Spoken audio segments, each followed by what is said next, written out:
皆さんごきげんよう、上川かおるです。今回取り上げる話題は、今日正式に発足した菅政権についてです。今日まさに本格的な動きを始めたわけですから、政権に対する評価というのはまさに今日から0点からのスタートとなります。インターネット上においては、まだ菅政権が発足していない段階で、菅やめろなどと言って、これからすることに対しても、もはや全否定するというような、全く話し合いが成り立たないような人たちもいるわけですが、私は基本的には、これから何をするかというのがまさに、菅政権の評価につながることだと思います。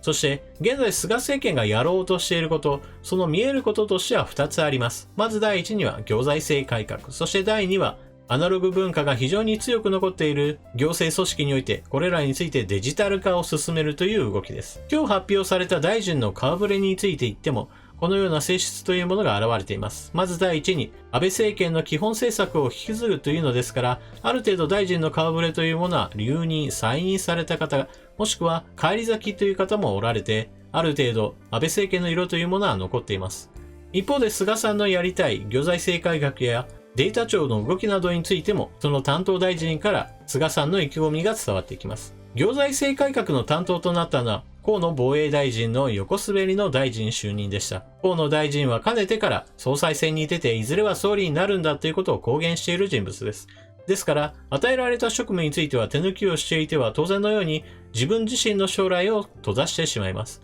そういった意味においては、菅政権としてこれをやりたい、行財政改革をやりたいとなった時に、その本命として総務大臣になるか、もしくはそれよりは全体構想としての行財政改革担当大臣になるかというところで河野大臣を持ってきました。これによって河野大臣が菅政権の目指す行財政改革というものを成し遂げるのであれば、それは河野大臣にとっても良い業績となりますし、同時に菅政権にとっても良い話となります。もちろんそのことは日本にとっても良いことです。そしてデジタル庁についての話で言えば、担当大臣は平井さんになりました。ニュースなどでは自民党一の IT 通だというような紹介がされていますが、私はここには非常に不安を持っています。というのも、自民党の議員の人たちが IT 通だよというような話をしても、かなりレベルの低い人たちの中での一番なのではないかという疑惑はついて回るからです。例えば、自分自身ではキーボードを打ったことがありませんよという人や、もしくはスマートフォンなどは持っていませんよ。電話をかけるんだったらもう秘書がかけてそれを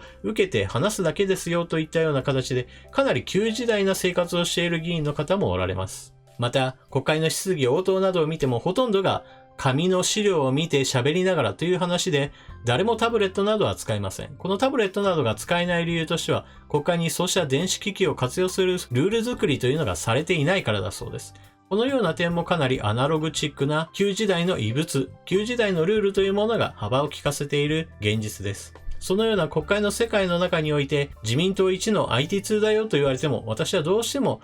この人に任せるわ、さあ大丈夫だというような雰囲気を持つことができません。できればこの IT 改革については民間企業から優秀な人物を連れてきた方が良かったのではないかと私は考えています。大臣であろうとも国会議員ではなく、より専門職の人間を登用するといった考え方を日本の政府も持つべき時が来ているのではないでしょうか。議員のすべき仕事なのは自分自身が大臣になることではなく、より良い専門的な人間をどれだけ要職につけて国家運営に携われて、より良い方向性を持たせるかというのも新しい考え方としてこれからの日本政府には必要かもしれません。従来の国会議員の中から選ぶんだというのは一つ固定観念としてこびりついているのかもしれません。ただし、この点に関して言えば、実際の運用問題として民間人を活用すると、その人が国会議員からのサポートなどを十分に受けられずに力を発揮できないといったようなことが過去に何度となくあり、そのために民間登用というものはうまくいかないんだというような、そうした評価がある程度固まっているのだそうです。しかし、そのような流れについても、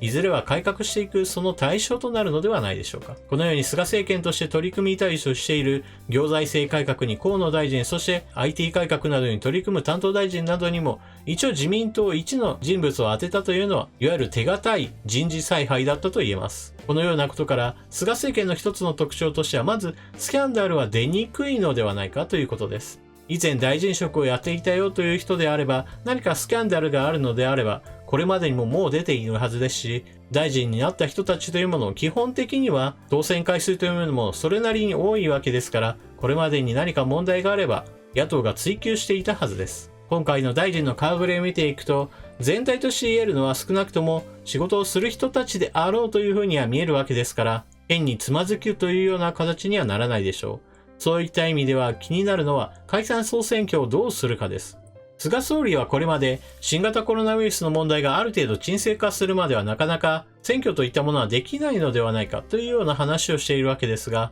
どうせだったらこの問題についても切り込むべきでしょう。それはインターネット投票です。今回菅総理が IT 化の話などをしているわけですから、この投票問題についても IT 化の話は私は組み込むべきです。新型コロナウイルスの問題があるから、投票などに行けば多くの人が集まって3密になるかもしれないなというような心配があるのであれば、それこそ国会の中でネット投票について本格的な議論を行い、インターネット投票を実現した上でさあ解散総選挙だ。そういった展開になれば、それこそ一つ成し遂げたぞという形で、この政策というものをもっと前進させるためには、国民の信任を得る必要がある。だから私は、行財政改革、まだまだ途中だがこれをやりたい。IT 推進などについても、これまで成し遂げていないが、これをもっと進めるためには、国民からの信任を受けた政権になる必要がある。だから解散総選挙をするのだ。といったようなシナリオ作りなども、今後の政権運営を考えた上では、準備した方が良いでしょう。基本的に現在の菅政権というのはあくまでも、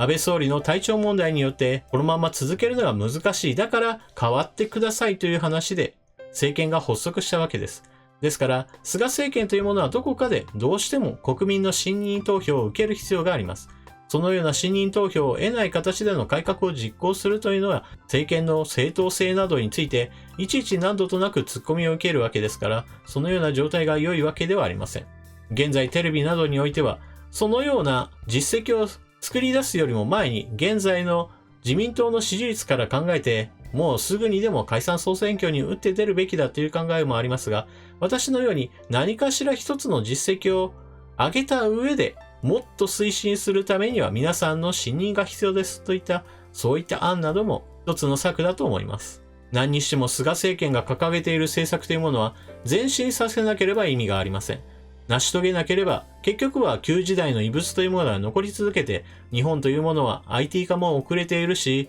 行財政改革について言っても全然できていないから、あれやこれやと規制がかかっていて民間企業が発達するには非常に分の悪い国であるといったことが今後も続いてしまいます。私自身は日本の将来というものは非常に危険だと思っています。日本の企業が過去の技術などを洗練させさらに発達させることによって生き残る可能性というものは非常に強くあります。そのような企業というものは確かに存在したとしても、日本経済全体として考えた場合は、どうしても世界経済と戦わなければなりません。そのような競争の中においては、アメリカの GAFAM を見ればわかりますが、トップになった企業というものが世界シェアを大半獲得するという状況の中にあって、日本企業が生き残るには、それと対抗するだけの要素というものが必要となるのです。そのような時に政府がまだまだ旧時代の遺物であり、発達しようとする企業の足を引っ張っているのでは、競争に打ち勝てるような話ではありません。そして競争に打ち負けた時一体何が起こるかといえば、現在のスマートフォン市場なども見ればわかりますが、端末で言えば中国製かアメリカ製となる、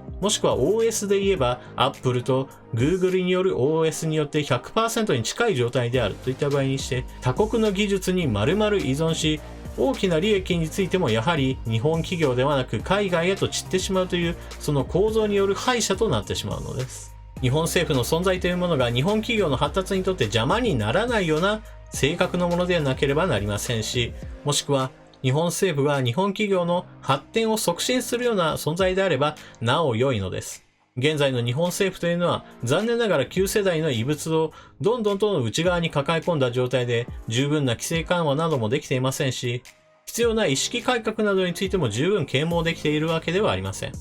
菅政権の掲げている行財政改革やデータ改革などについての話というものは、そのように日本企業の将来やそこで働く人々の運命なども実は左右するものなのです。そうした意味では菅政権が今後どれだけ自分たちの言ったことを有言実行できるかというのは注意深く見ていかなければなりません。皆さんは菅政権の発足についてどのような考えをお持ちでしょうか。ぜひともコメントしていってください。それでは動画を最後までご視聴いただきありがとうございました。チャンネル登録していない方はぜひともチャンネル登録を、そして動画を見終わったら評価ボタンのクリックもよろしくお願いします。それでは次の動画でまたお目にかかりましょう。またね。